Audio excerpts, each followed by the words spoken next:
কম বেশি সব জায়গাতে খুব ভালো রকম একটা শীত পড়ে সকালের দিকে। আর এই সকালের শীতে যদি হাতে মাখিয়ে খিচুড়ি রান্না, তার সাথে ডিম ভাজি অথবা মাংস বা যে কোনো কিছু একটা থাকলেই কিন্তু সকালটা খুব জমে ওঠে।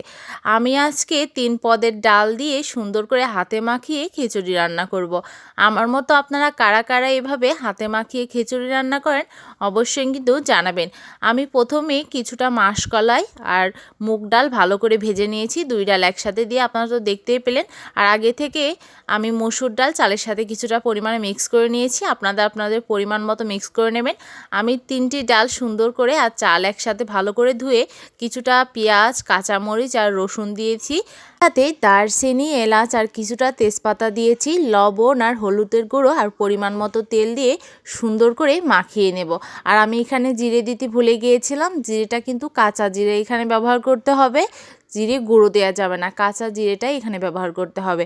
এটা দিতে ভুলে গিয়েছিলাম, আপনার ভিডিওটা ফুল না টেনে দেখলেই বুঝতে পারবেন যে আমি পরবর্তীতে কিন্তু জিরেটা দিয়ে দিচ্ছি। আর আমার সব সময় রান্না করতে গেলে, মাংস বা যে কোনো কিছু রান্না করতে গেলে একটা ভুল আমার প্রায় সময় হয়, সেটা হলো আমি আদা দিতে ভুলে যাই।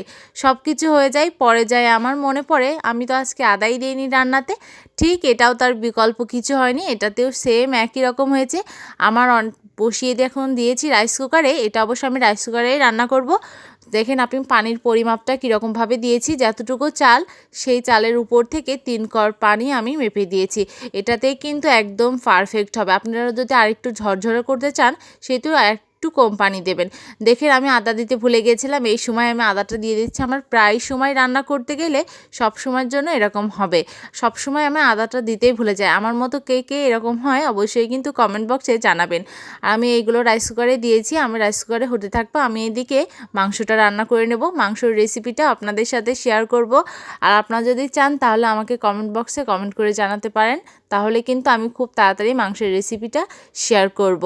আমি এভাবে খিচুড়িটা রান্না করলে খেতে ভীষণ ভালো লাগে। আর আমি একটু খিচুড়িটা নরম নরম রান্না করব, তা সেই পরিমাণ পানি দিয়ে দিয়েছি, আপনারা দেখেই তো বুঝতে পারছেন।